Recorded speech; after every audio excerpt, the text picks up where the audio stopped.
Hey guys, how's it going? Another day, another playthrough. Just trying to get through this one battle that we left off on yesterday. And I just learned one important fun fact. If your video gets flagged on YouTube, you cannot edit it in any way. Kind of annoying, but we'll see.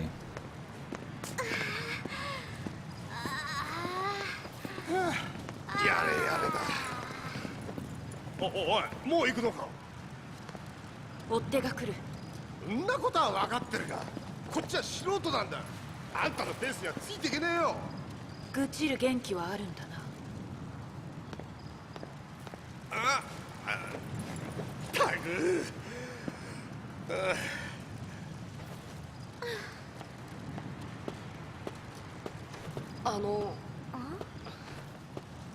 あっちの方が頼りになるぜ。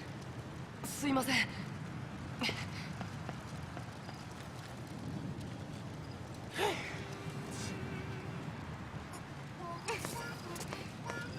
え、逃げようよ。逃げてどうにかなるのかね。国軍全部が俺らの敵だ。どこまで逃げても追い回される。どうせもうじき死骸だしな。まだ平気だよ。簡単に諦めないでよ。諦めちゃいねえが、世の中どうにもなんねえこともあるんだよ。ガキには分からんだろうがな。わかんないよ。ガキだから。ああ、ま、ガキと一緒に迷子じゃしゃあねえな。逃げようや。おいおいおい。よいしょ。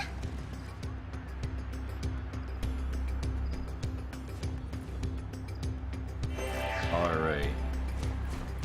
Back into the game. Now, I do intend on still making videos, you know, doing recordings for Final Fantasy. It's just really annoying the past couple of days. And I just did a recording of Hyperdimension Neptunia, and I didn't get flagged for that. Doesn't make any sense to me. お先真っ暗か。でも寂しくはないでしょ。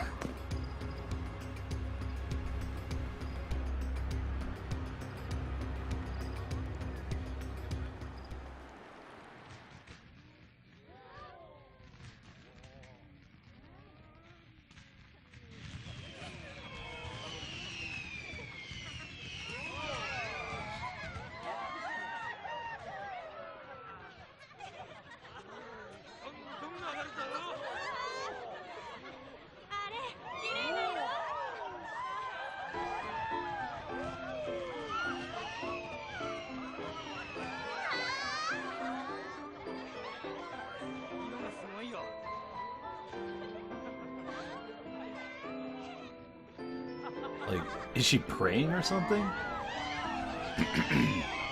Yeah, excuse me. Like, every time she does that, it's like, is that some kind of like trope that you're trying to popularize? Like, I don't see how they thought that was going to become popular or anything like that. But it is kind of funny how they kind of like know each other for some reason. 何やってるか、ファラン君さ。花火なんぞに願い事か。貴様それでも軍人か。申し訳ありません、総長。自分は海上警備に飽きまして。まあ、お前さんには退屈な仕事だろうな。今日はもう帰っていいぞ。いや。近所の遺跡でサイコムが何か見つけたらしい。俺たち警備軍は邪魔だから撤収しろとのお達しだ。俺、この前エイブリーで峡谷のプラントで事故があってから、サイコムの連中、やけに気が立ってるだろう。事故ではなく事件だそうですが。パルス絡みの。明日は休暇だったな。ええ、誕生日なので。妹がどうしても休めと。21歳だったか。俺からの贈り物は士官候補生コースへの推薦状だな。総長。出世して妹さんを喜ばせてやれ。若いもんは未来だけ考えてりゃいい。余計なことに首を突っ込むな。パルスの件には関わるなと。ああ、ろくなことにならん。妹さんも悲しむぞ。おお、ほれ見ろ。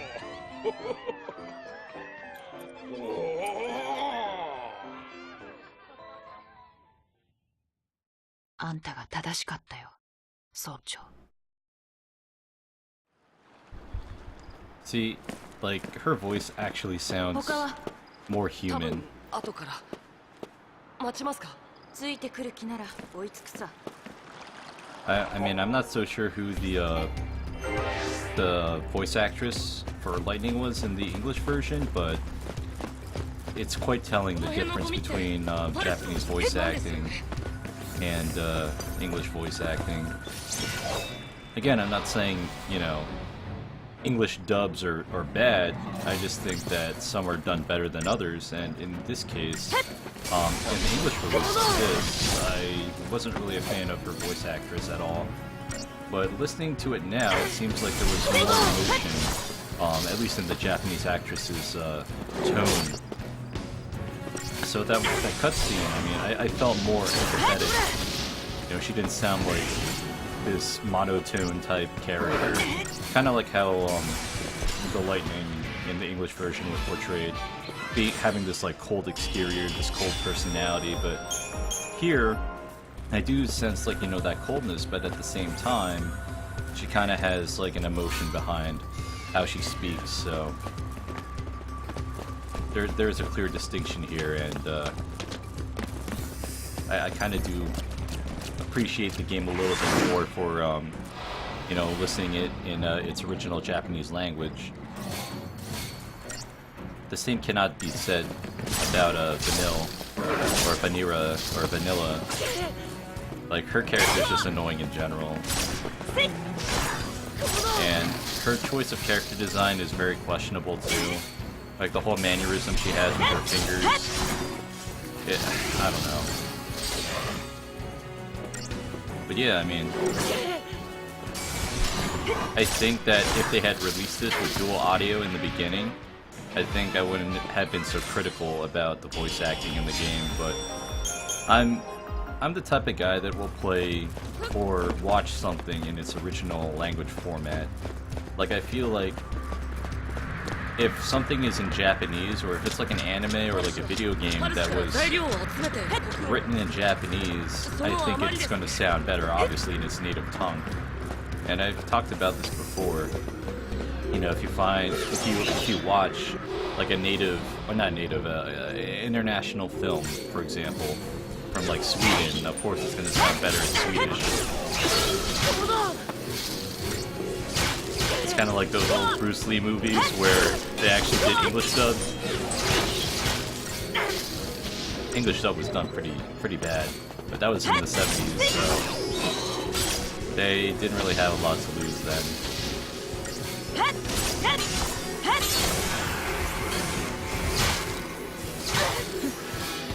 Yeah, I'm not really playing this so smart. I'm probably gonna die. Oh god.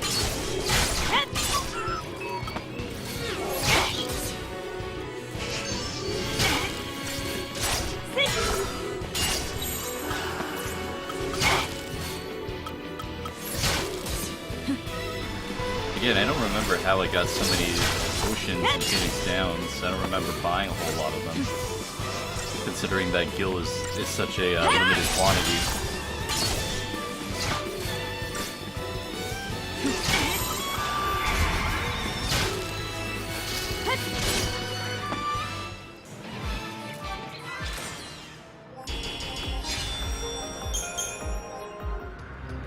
I should probably level my guys up. I keep thinking that everything is done automatically.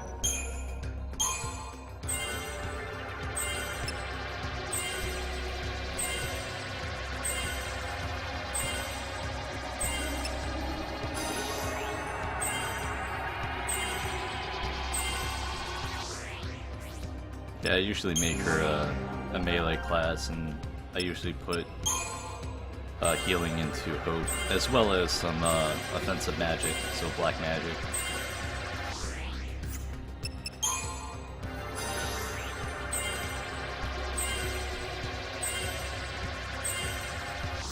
Oh, he's mainly a medic then. He's got more to upgrade, I guess, in that skill tree.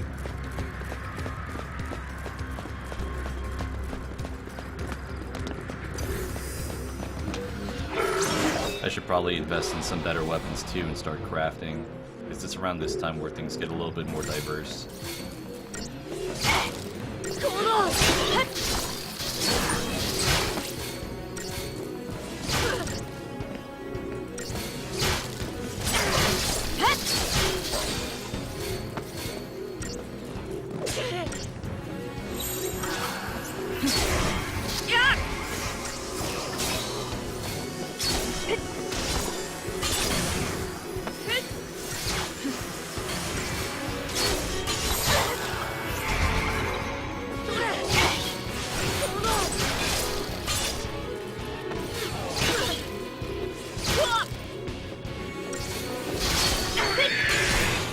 Noticing a difference too, so yeah, I think I was just due for some upgrades.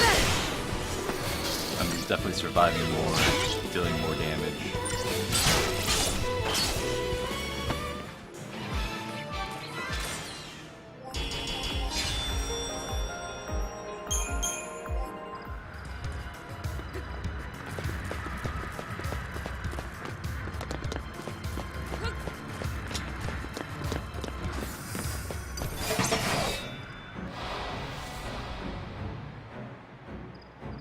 These things are always fun too. Gotta weaken them first and then expose the core. It's kind of funny, this design, and speaking of Final Fantasy, I mean, I used to play Final Fantasy 14 a lot. I do intend on returning to it at some point when 3.0 comes out. Heaven's Ward, I think the expansion is called, comes out sometime in March, I believe.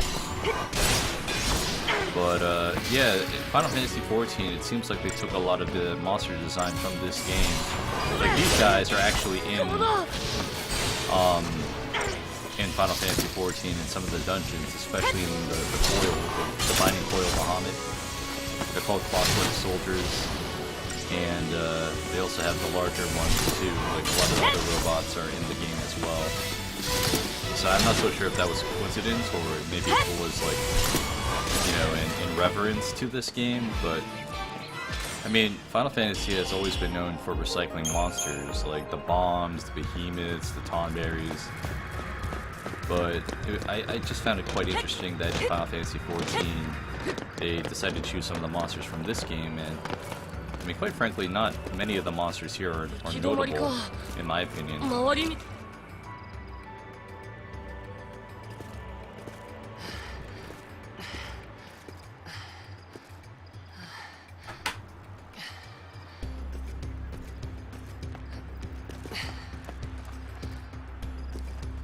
このルートで大丈夫なんですよね。ライトニングさん、この辺詳しいんですか？軍の任務で何度か来ている。任務ってパージじゃないですよね。パージの主導はサイコムだ。軍の組織は2つに分かれている。政府直属の公安情報司令部サイコムとその他大勢の警備軍。私は警備軍でボーダムの連隊にいた。待ってください。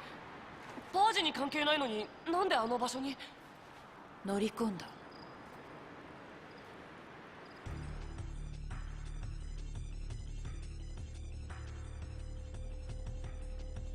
And they always do this too with every Final Fantasy. It's not just this game, but the number has some kind of significance. はージ対象者の皆さん、指示に従い列を乱さないでください。手荷物はパルスに到着後返却されます。おい止まれ。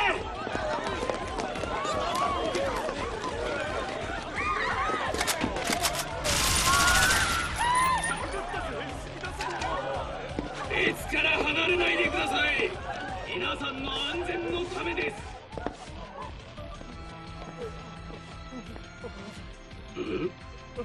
警備軍が何の用だ。この作戦はサイコムの管轄だ。だから頼んでる。乗せろ。私をパージしろ。ボーダムの住民でも政府と軍の関係者はパージ免除だ。これで退役だ。おい、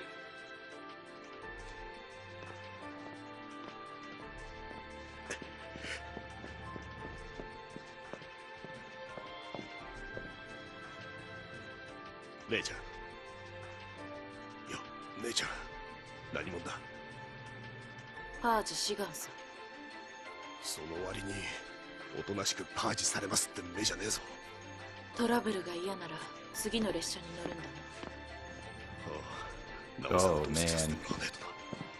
How did she even get her sword bag is what I want to セ know. ラを閉じ込めた遺跡がパルスに運ばれる前に救い出す必要があった。パージ列車に乗り込めば救う機会があると思っ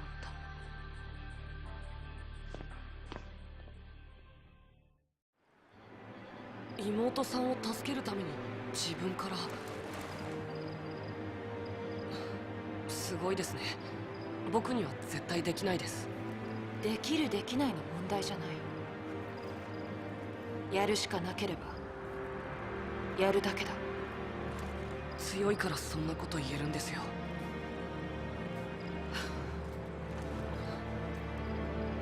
ライトニングさん。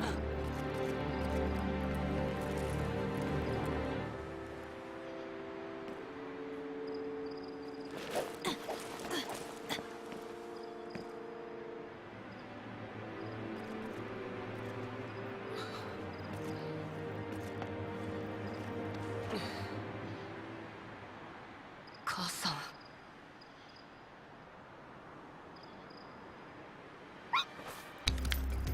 こらせーのチャックショわ、おっさんくせえな。 Whoa, what are you looking at, Saz? ちょっ Saz likes the youngins. よっこいしょ。おっさんなの父ちゃんか。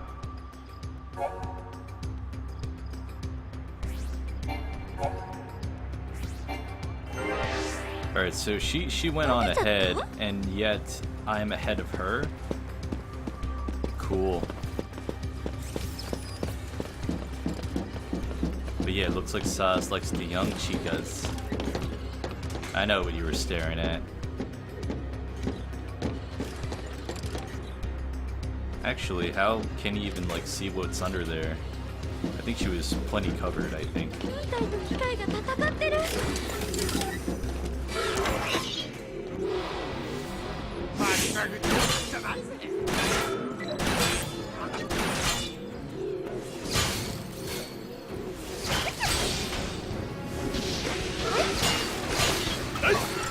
This is the one thing I kind of liked about the combat in this game in particular, is the fact that some of the monsters actually fought each other. Kind of had like this ecology going on, where you had like, you know, different monsters fighting each other. You had behemoths fighting like smaller creatures like wolves and such. But I think I could have tackled this fight a little bit better. I think I was supposed to attack the soldier first, or the clockwork soldier, I should say. この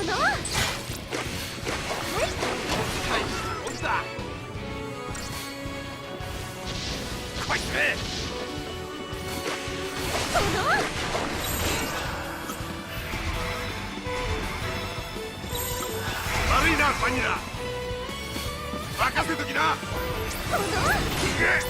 Who am I like controlling? Oh, well, okay, I'm controlling saws. You can never tell with how the camera keeps moving around like that. アニラいけるよな。 Yeah, debuffs become a much bigger role later on, especially with certain certain enemies that have high defense against physical attacks. 後ろについてこい。来い。 Oh my god.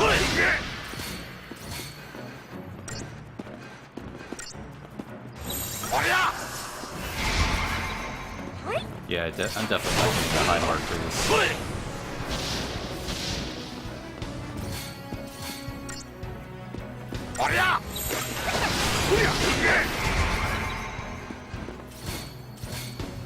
気配り上手。ようかん任せろ。どうだ。 I think I have to reset some of the paradigms here. 分かってらっしゃる。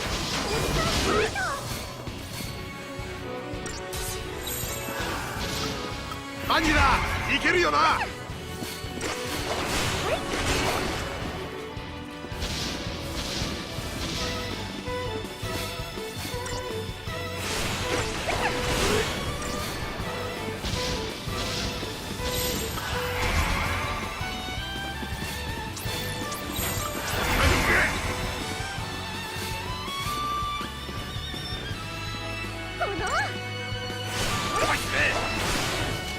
Finally.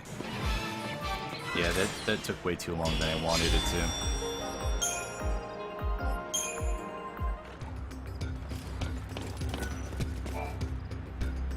こんな機械見たことないぞ。ここか。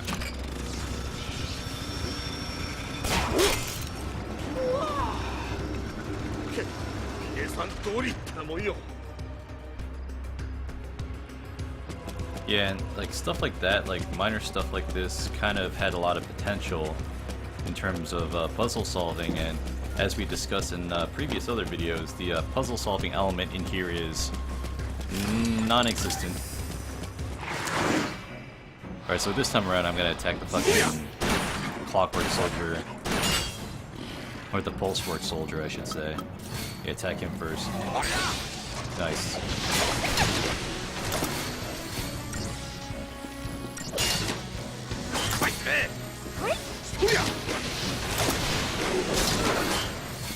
Because these other guys are easy to micromanage.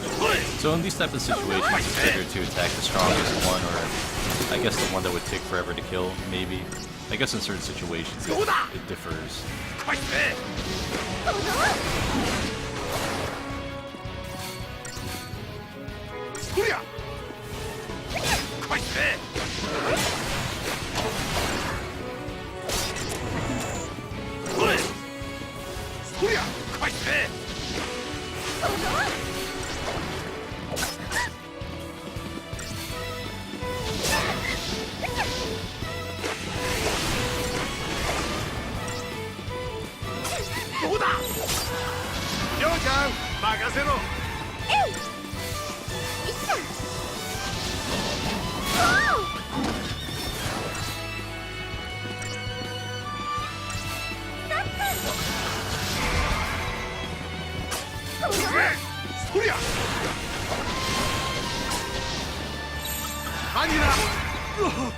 Are you fucking serious?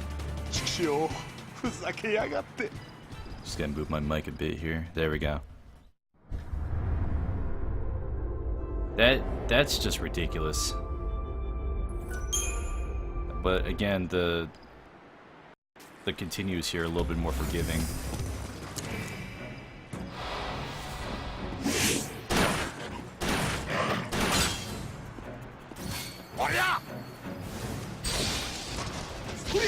Yeah, I'm trying my best to readjust my mic and make sure I optimize it a little bit better. Trying to position my mic a little bit better so you can hear me. So I'm guessing right now this is the most optimal speaking distance. I do need to get myself a pop filter at some point, but for now this will do.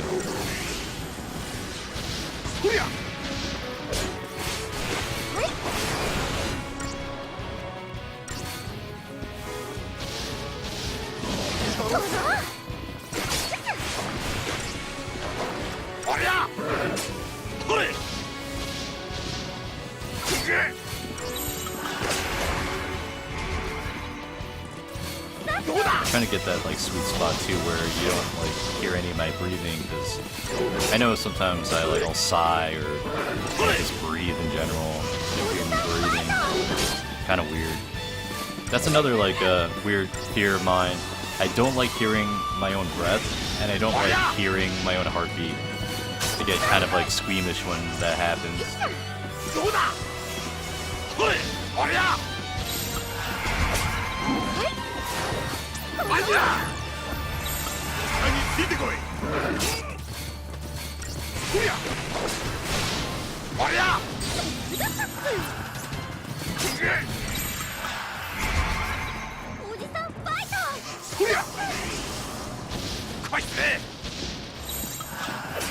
Wow, I mean, with what limited Japanese I know, she pretty much called him an old man, like old man fight. And the fact that they refer to him as an old man kind of gives him that stereotype that he's like a perverted old man, especially how he was eyeing Vanilla back there.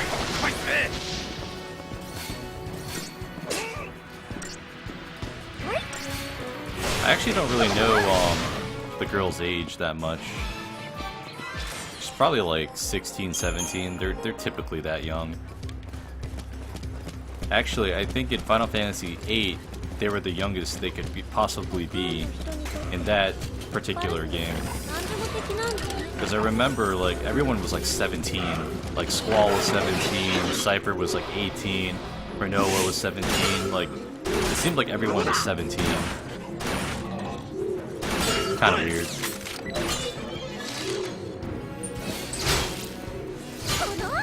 Kill the soldier first. There we go.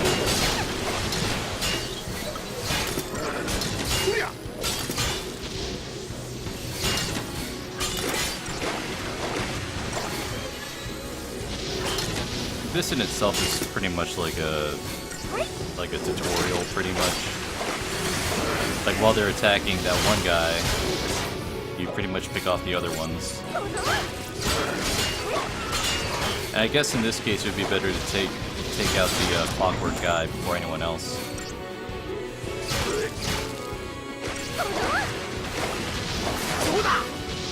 Yeah, because right now I'm being attacked by everybody.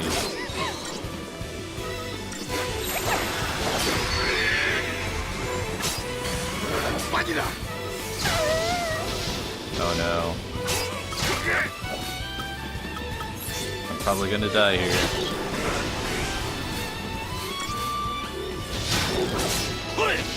Friggin' heal, Jesus. There we go.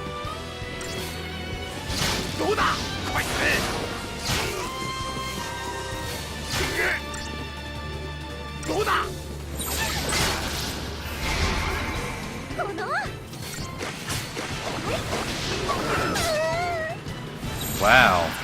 For real?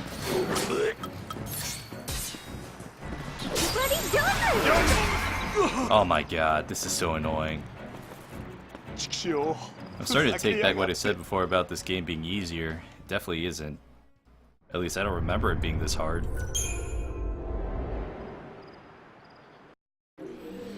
Oh yeah, maybe I did forget to level them up. There we go, that's probably why my guys are under-leveled, so to speak.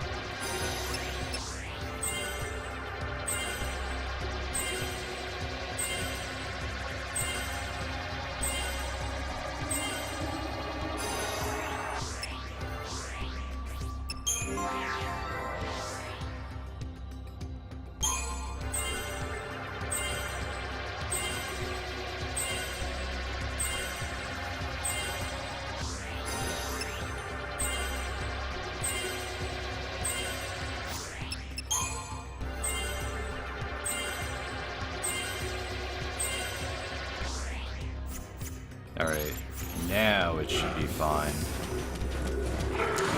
So this time around, I'm gonna attack the other guys first. どうだおりゃ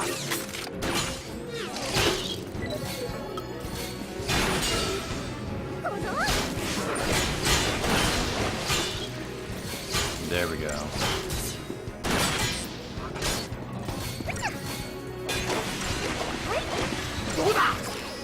Well, the clockwork guy is tanking. I'm pretty much picking them off at this point. That's how it's supposed to go. Oh yeah!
There we go. どっちおちゃんやったぞ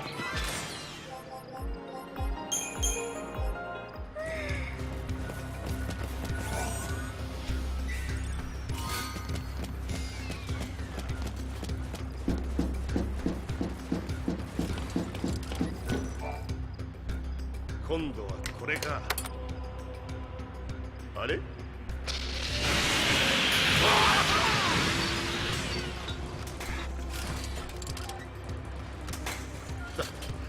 ざっとこんなもんよ Like, that right over there wasn't really, like, puzzle solving at all. It's just pressing a button and progressing. Probably skip out on this. Don't really need to fight them.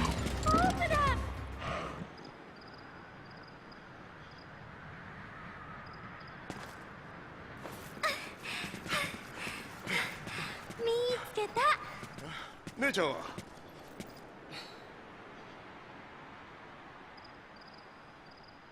容赦ねえなもういいです。どうしようもないんです。ついていけないし帰れっこないし、もうやだよ。一緒に頑張ろう。うちに帰ろうよ。帰ったって母さんは。お父さんは？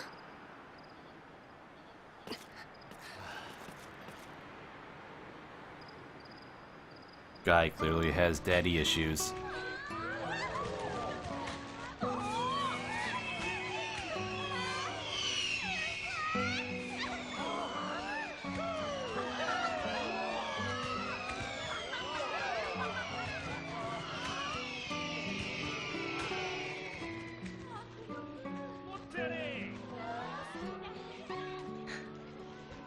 Hope はお願いしないの？願いを叶える伝説の花火？ありがちな迷信なのに母さん乙女だよね。乙女でウイか？何願ったの？来年は父さんも来れますようにって。やだよ。父さんなんかいない方がいい。あの夜ボーダム遺跡でファルシが見つかったんです。次の日政府が町を封鎖したからパルムポルムに帰れなくなって、それから無理やりパージ列車に乗せられたんです。母さん必死でした。なんとか家に帰ろうとして、だから戦って乗せられたんですよ、スノーに。あいつのせいなんです。帰ろうよね。お父さん心配してるよ。どうでもいいですよ。父さんだって僕のことなんか。心配しねえ親がいるか。サッツ。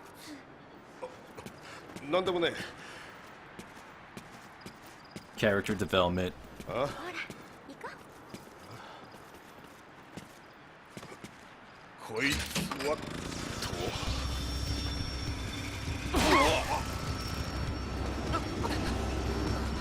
まだ間に合う。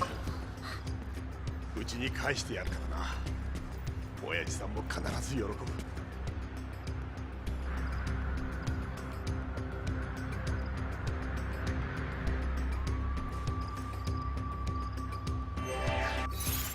Alright, cool. I have a full party now. Things should be easier. I'm just gonna optimize everybody. Defensive, defensive, defensive.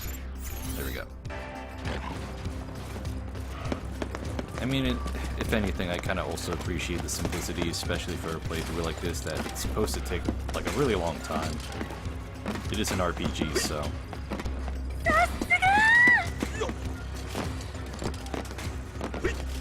Then this jumping's kind of awkward too. I never really liked it. It's very similar to the jumping mechanism in 10-2 with the auto jumping or the auto actions and whatnot.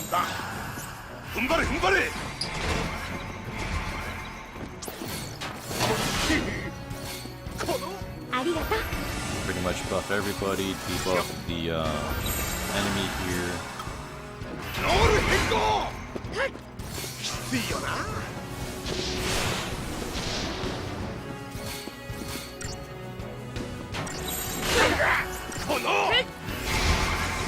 And you should take care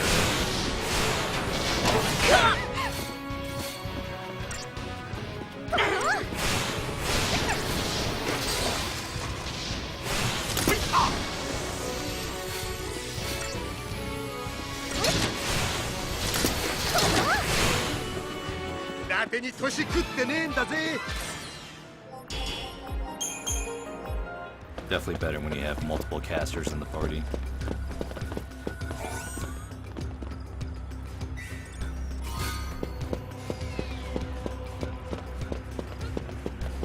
I should probably save. I haven't saved in a long time.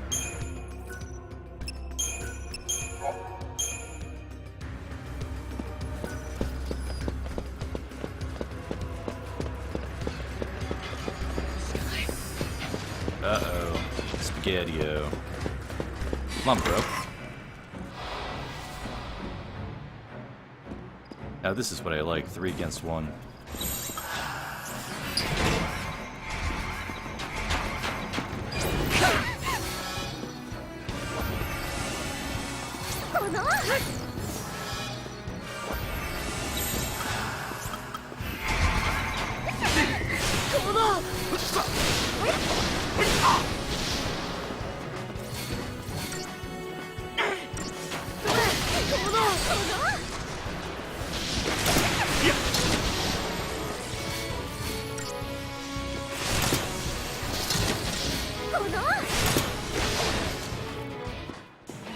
Definitely much easier than before. Not struggling as much as I used to.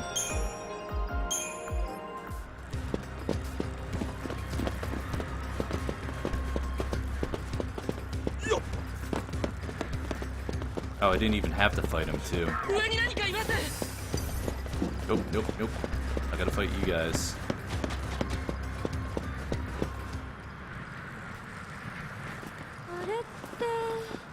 パルスの船だ。ここまで攻めてきたんだ。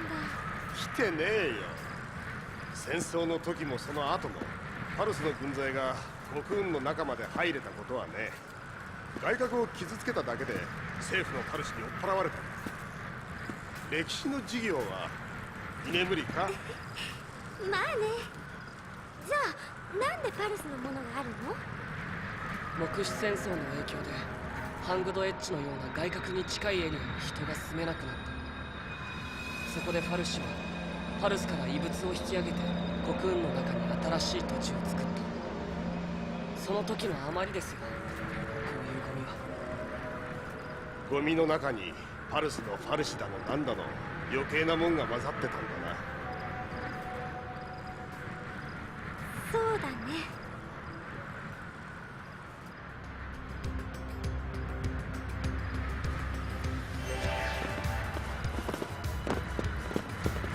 見に行ってみるね。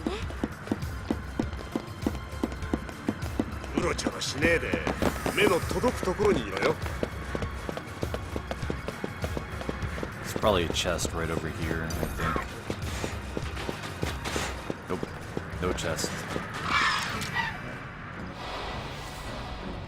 I always thought these guys were kind of easy to fight. But it's kind of weird though, they never explain where these things came from. Like the mechanical beasts I can understand, but some of the designs don't make any sense here. I don't know.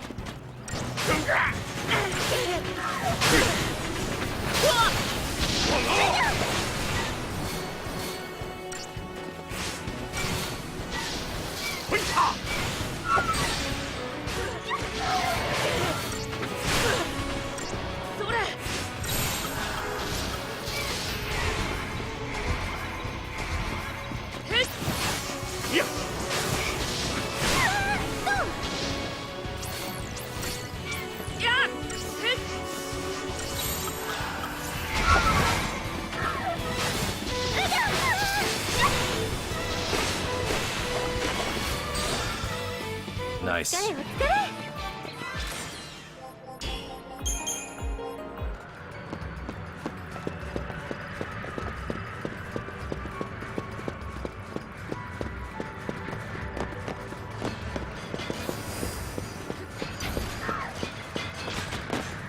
Oh, that was close.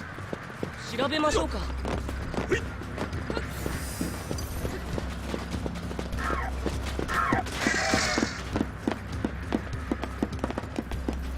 I couldn't even control the camera there. The camera's like everywhere. No, no, no. Oh, well, I guess I'm fighting them now.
I mean, there must be a reason why there's a save point up there. Oh, there's a chest. Oh, a bunch of chests, actually.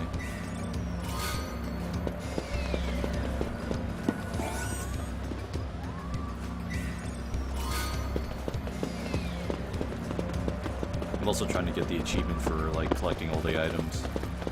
I already platinumed this game on PlayStation 3. It wasn't too hard. It's just really time-consuming, really.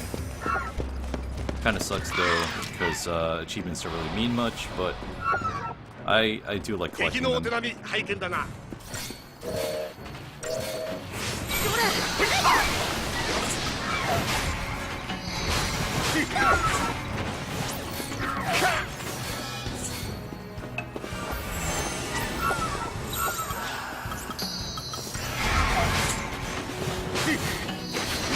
how it's called incubus, and it looks nothing like an incubus.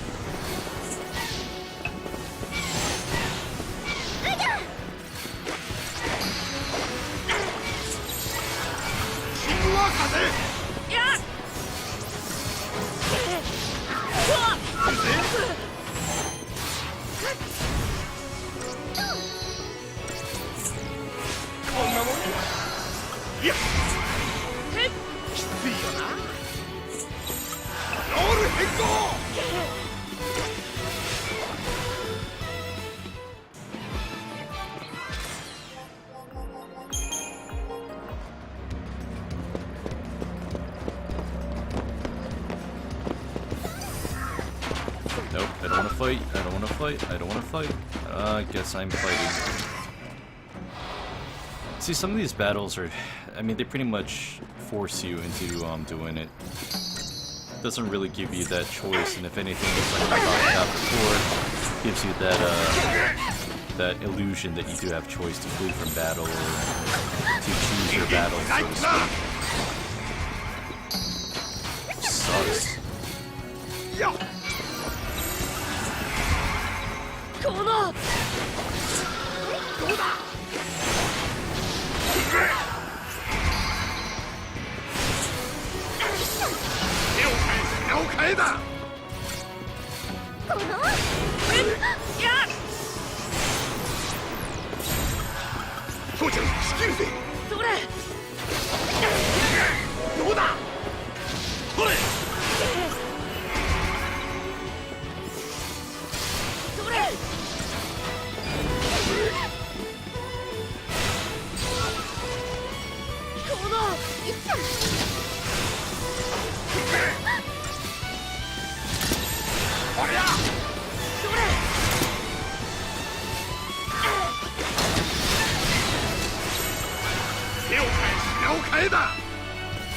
That also looks nothing like a succubus either. Like, they take names from like other forms of mythology and they just name the monsters based on that. I mean, I feel like if you name a monster something like that, it should look like what you're referencing. Like, for example, you know, Persona, like a lot of the demons and monsters are named, like, they're based off of their real-life counterparts, and it makes sense. Here, it just makes it look pretentious. Really pretentious, actually. It's like, oh yeah, it's a succubus, but it looks nothing like a succubus.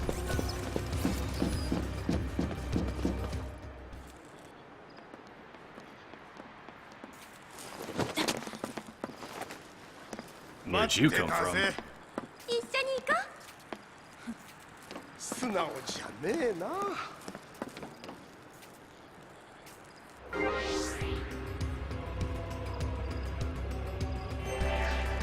行くぞ。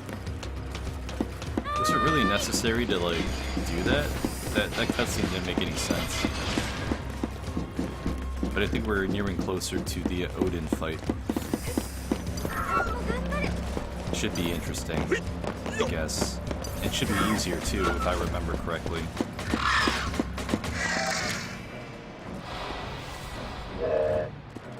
Easier than the Shiva battle, at least.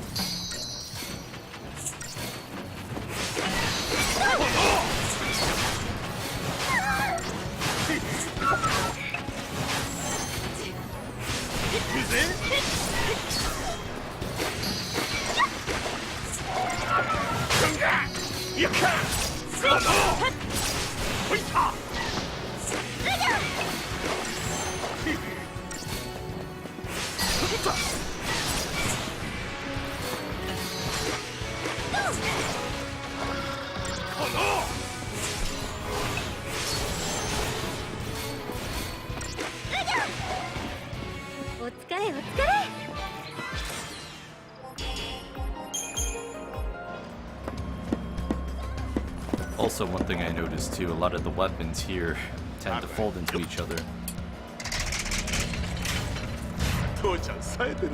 I think the biggest theme that they thought of for this game was to have like transforming weapons and transforming summons.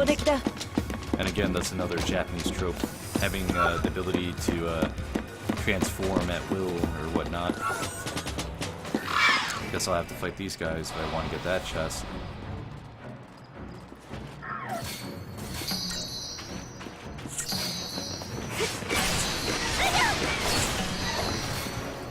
But luckily having lightning in the party just makes the fights a little bit easier. I always, when I make my parties, at least in this game, I usually have like one person melee and then everyone else like either like a caster or debuffer, but I'd rather have like at least one melee, like maybe snow or lightning.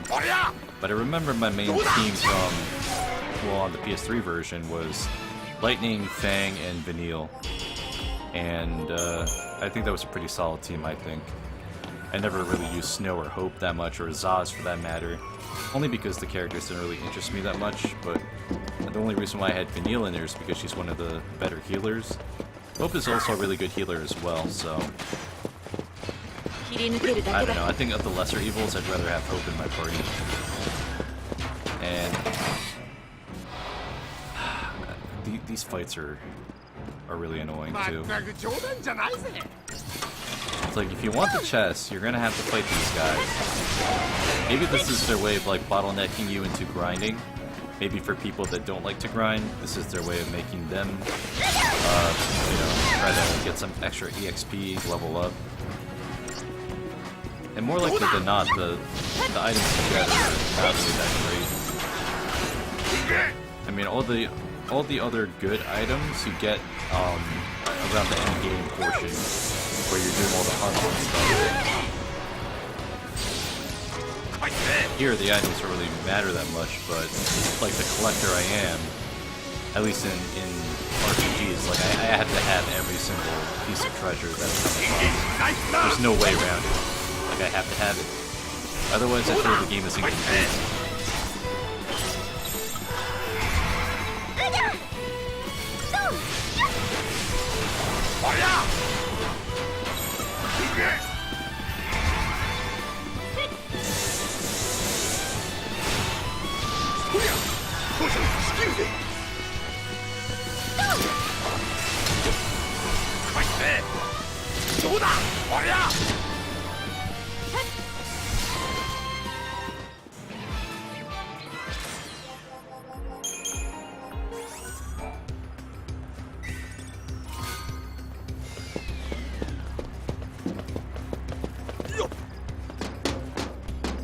Oh, there was even a shortcut through that too.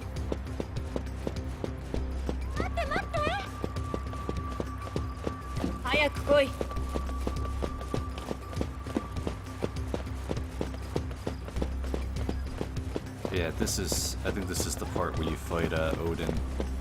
Yup.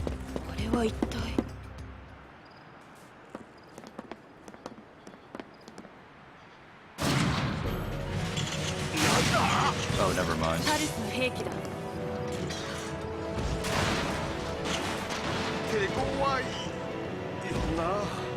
These ones are pretty easy to handle. You just gotta debuff them and buff everyone else.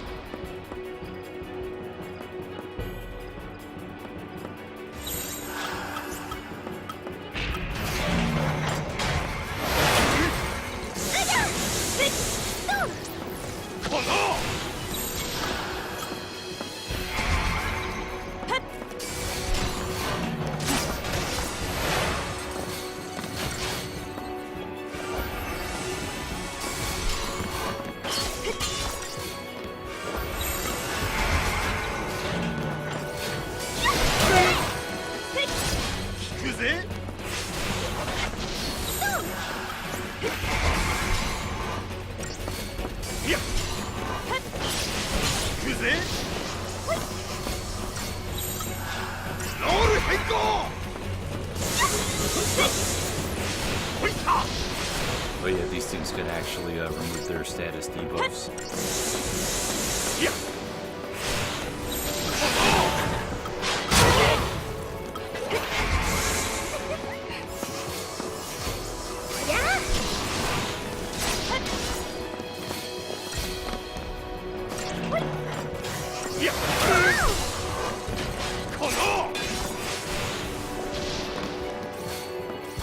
Almost there.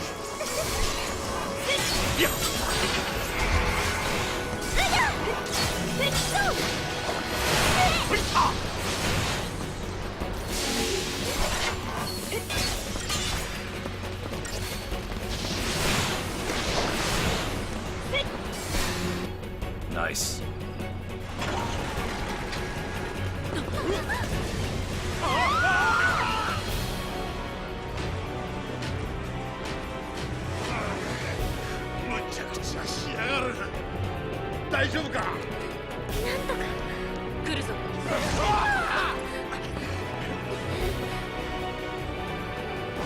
Oh, this boss was in 2 parts.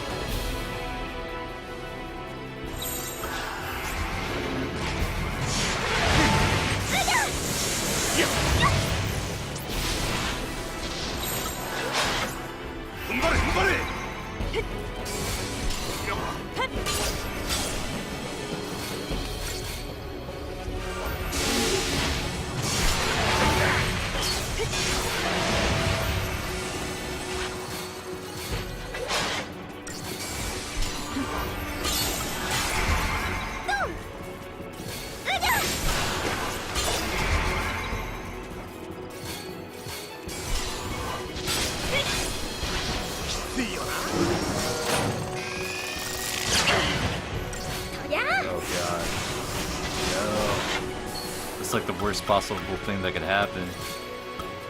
Well, not really, but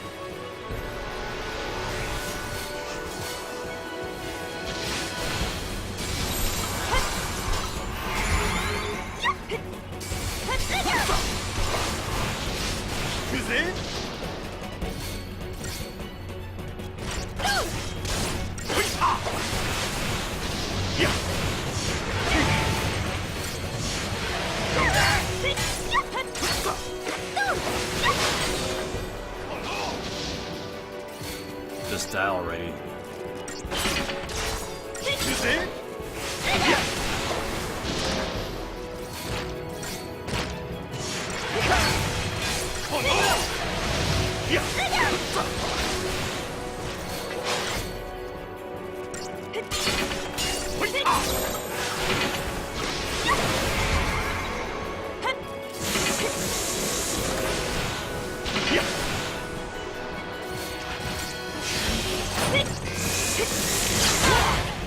Oh my god.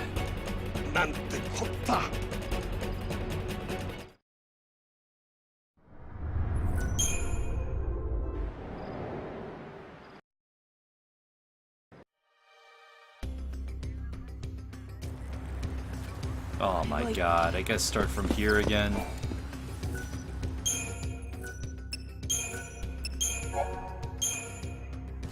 Maybe I can upgrade my stuff.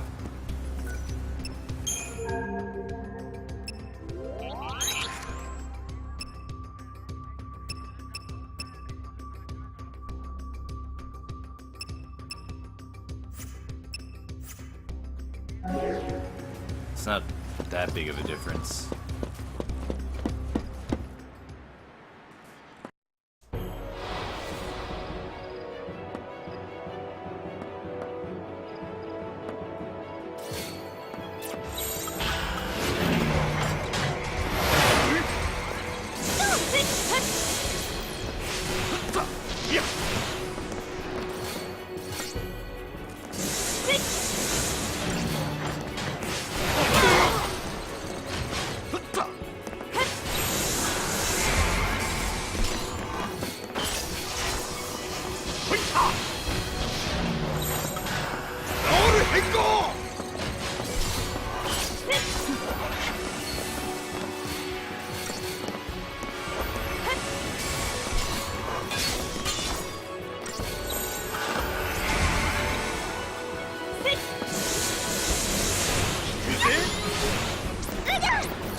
ないってな。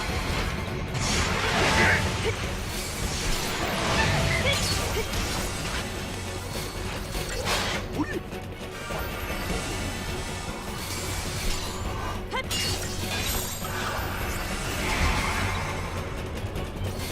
おりゃ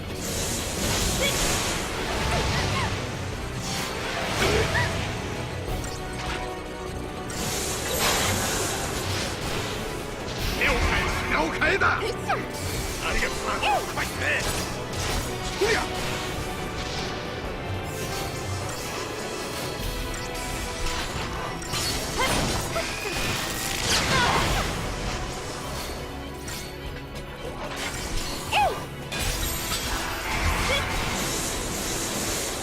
怖いっすね。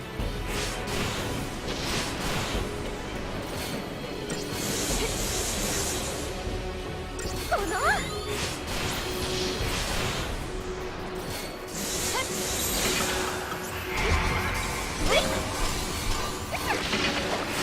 おりゃ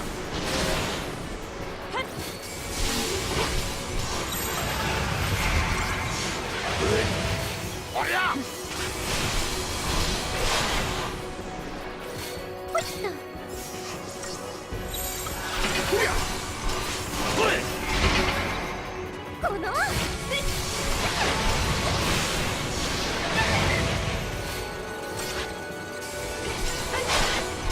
りゃ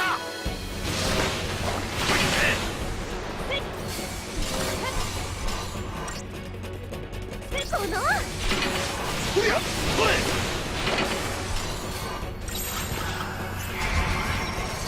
どうだ感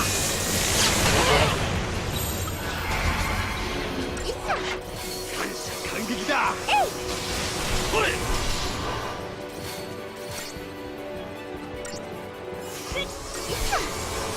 おりゃ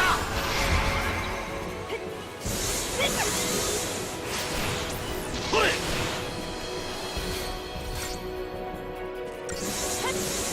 どうだ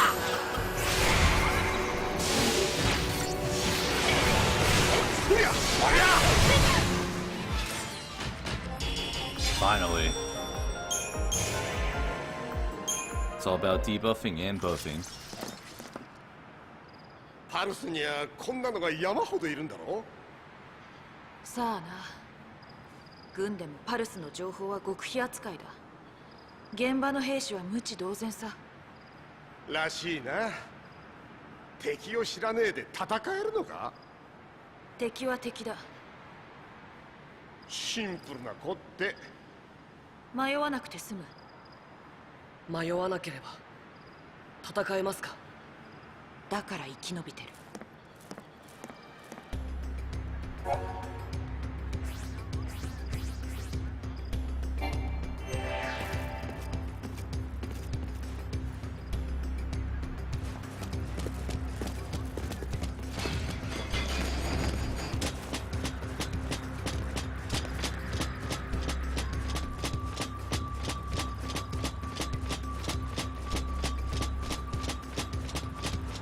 使いやすい道だね。偵察してこよう。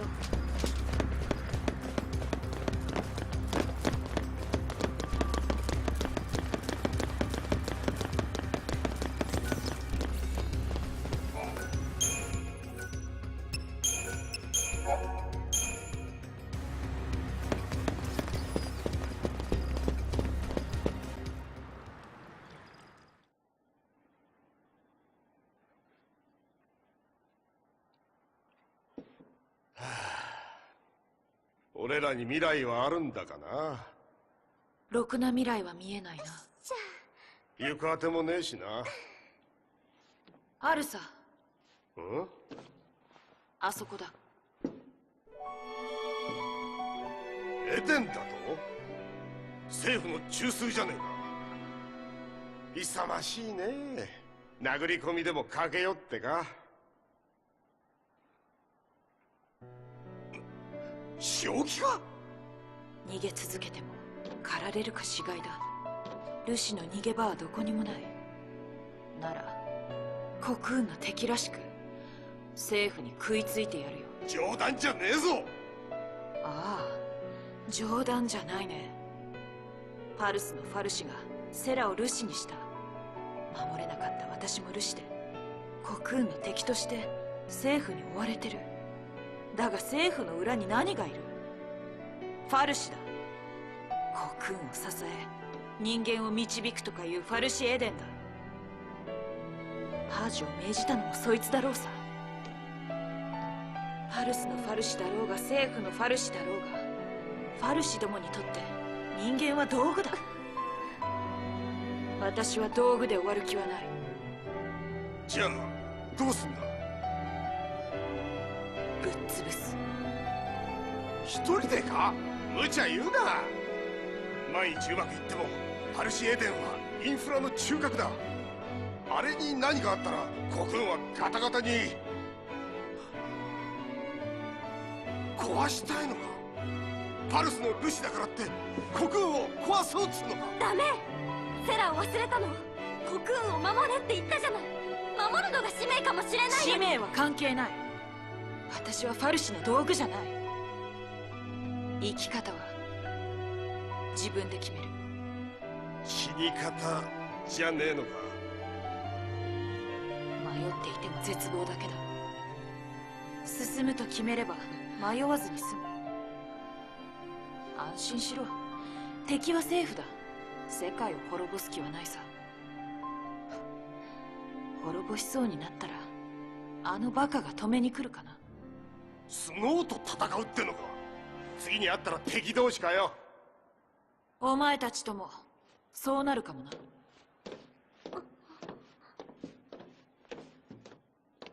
絶望にとらわれてみんなバラバラだったから、ライトニングの苦しみを背負っていた痛みを分かってあげられなかった。スノーは敵です。私が弱かったからみんなを巻き込んでしまったんだ。どうしたらいいかわからなくて。俺もだ。私がついてるよ。心強いね。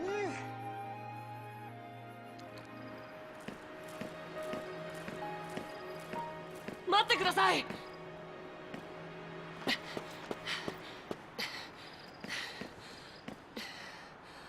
ついていきます。お前を守る余裕はないんだ。戦います。迷わないです。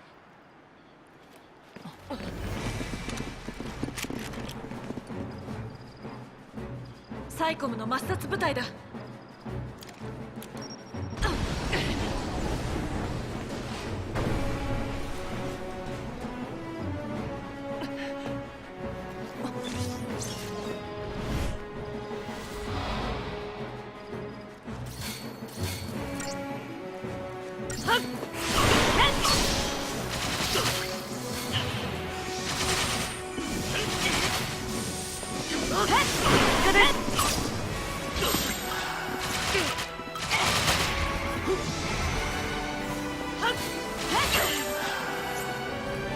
God damn it.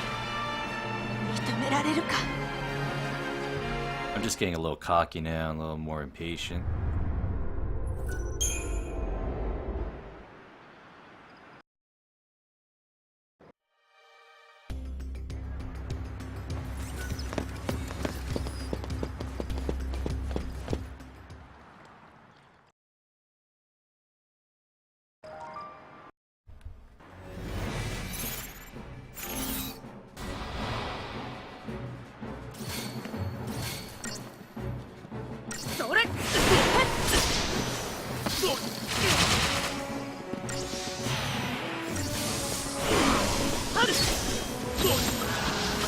足手まといになるなよ。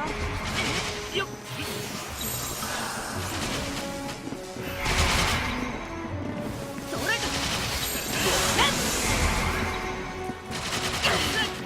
Oh my god, again! 認められるか。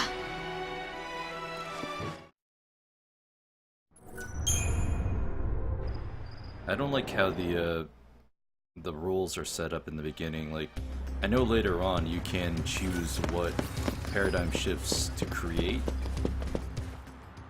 It's just kind of dumb, man. At least give me like one where it can be like a melee and have the other be a healer.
上出来だ。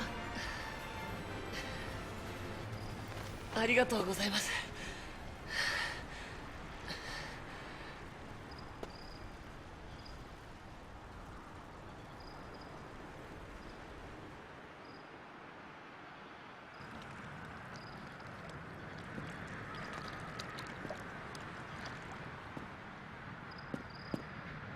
軍隊のお出ましだ。どうする？どうするって、そりゃあ。逃げよ。逃げた方がいい。助けに行っても役に足手まといになる。そうか。そうだな。姉ちゃんなら簡単にやられねえか。It's like the worst possible idea you could ever do. Like, why separate yourself like that? また敵が来ま They す were よ just ね。 finding a reason to separate the party members and to progress the あの story 人 in た two ちが different 気になるんです directions. か？もう逃げたと思いますけど。今ならお前も逃げられる。私と来ても戦いだけだ。どういう形で終わる And の you か could tell in some places 私にも that 見えてない。 the 分かってます。 motion capture was not even taken account of. Like right here, for example. Very weird, stiff ライトニング movements. さん、ナイトでいい。これからどうします？ガプラの森を抜けてパルムポルムだ。エデン行きの足を手に入れる。町に着いたら案内できます。僕の家パルムポルムなんです。寄れないぞ。行きませんよ。ルシが帰ってどうするんですか？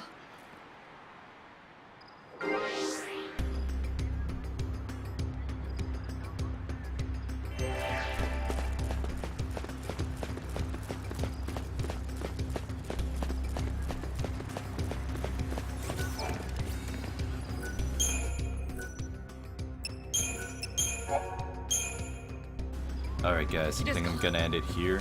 I think in the next playthrough I'll be able to get Odin, and we're gonna head into the Gapra Whitewood. 行きましょう。 But thanks again for watching. I hope you enjoyed my playthrough, and I'll see you in the 問 next 題事で video. すか？